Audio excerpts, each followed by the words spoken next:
First things first. Roast.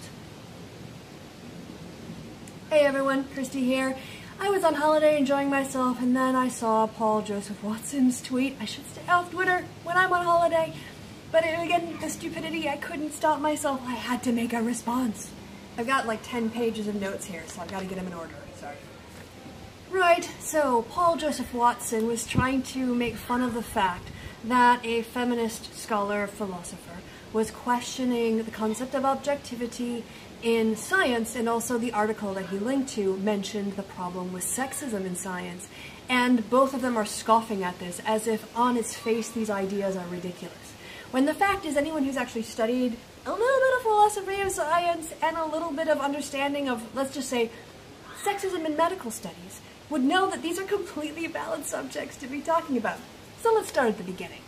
Paul Joseph Watson thinks that to discuss the objectivity concept in science and even question it is somehow going against reality. And this, of course, just represents his non-understanding of what the scientific process is. First, science should always be self-reflective. The point of science is to not create dogmatic truths like religion, but to create findings that are always open to reevaluation, to new information, to new testing and new theories. That is how we do science. And so the idea that we should somehow not even question the idea that science can be objective actually is anti-scientific. Even if it was the case that science could always produce what we determine to be objective truth based on objective reality, it would still be worth the process for students to go through and understand what is objectivity, how has objectivity been understood, what is subjectivity, how has subjectivity been understood, how do we as subjective creatures produce objective knowledge. He seems to object to the idea of even going through that process by having this course, which is ridiculous. It seems Paul's understanding is trapped in about, the 18th century. You know, when Locke came up with the idea of the tabula rasa, the idea that we're blank slates, which was an improvement from the idea that we had innate knowledge that God put on our hearts. The tabula rasa, the blank slate, was the idea that the knowledge we acquire comes through our senses and through information we take in. And that was actually an improvement. It's looking at how do we perceive the world as our source of information, right? The problem with Locke is, or the problem with that view on its own, is that it fails to acknowledge or understand the role that we as subjective human beings, with our perceptions and our bias and our understandings and our misunderstandings, bring with us, the way that those experiences are framed within our culture, within our language, and within our biases. And so the idea that somehow science can transcend our human understanding when it's humans doing science, doesn't make sense. We are subjective beings, and if our aspiration is to produce objective knowledge, then it is worth questioning. What do we mean by that? What areas of science can actually produce objective knowledge? And how would we know when objective knowledge has been reached? What's the threshold? What are the criteria for something being objective knowledge? And again, these are valid questions and things for students to think about and entertain, especially in a philosophy class. Now let's just link this idea of objective knowledge back to 19th century scientific practice and show how biases that historically men have brought to science have also included their sexism. Charles Darwin's Origin of Species, great book, seminal book, definitely changed the way we think about the world. Also has really sexist problems. Darwin concluded, based on his observations, that men were superior to women. Why? He said, look around, look at all the things men have done. Women haven't done those things. Yet, what is he not taking into account? The fact that since before prehistory, women were denied these opportunities.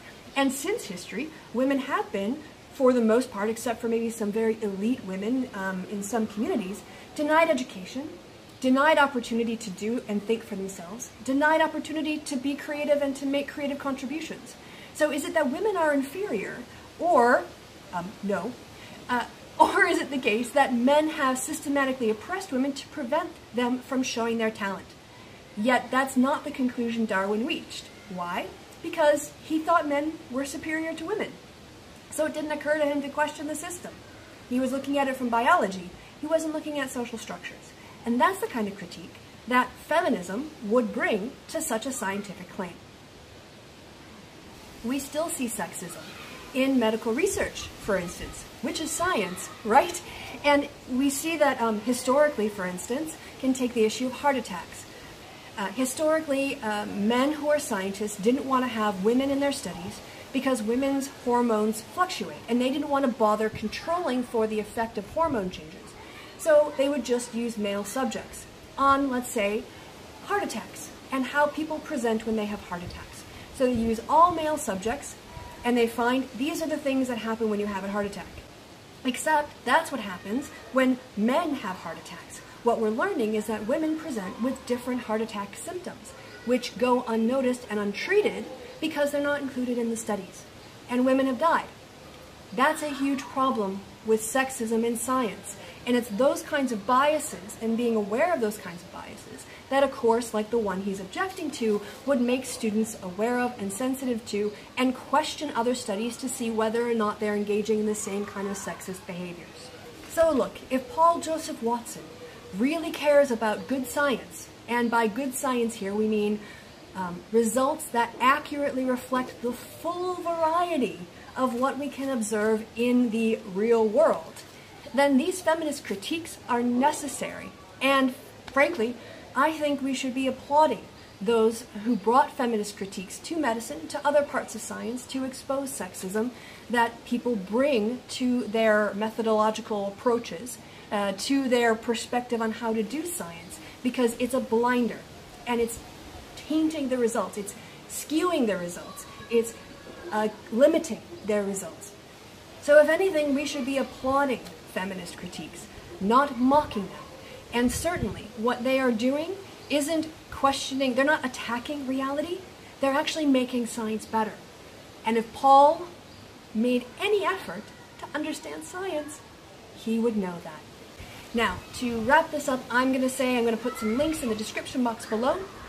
One is going to be to the Stanford Encyclopedia of Philosophy on Objectivity in Science, which is a very good read. I've got some other articles on bias in science that you guys can read. And I just think it was worth a little bit of time to show, again, how not only is Paul Joseph Watson sexist AF, he doesn't know anything about science, the scientific method, the scientific process. So no one should just take his opinion on face value. And you guys know this. If you're watching my video, you guys know this.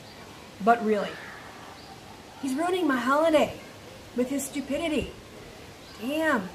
Alright, I'm going to try to get on with enjoying my banana rum and the rest of my holiday. I've been Christy. You've been awesome. Have a good one, you guys. I'll see you a little bit later on.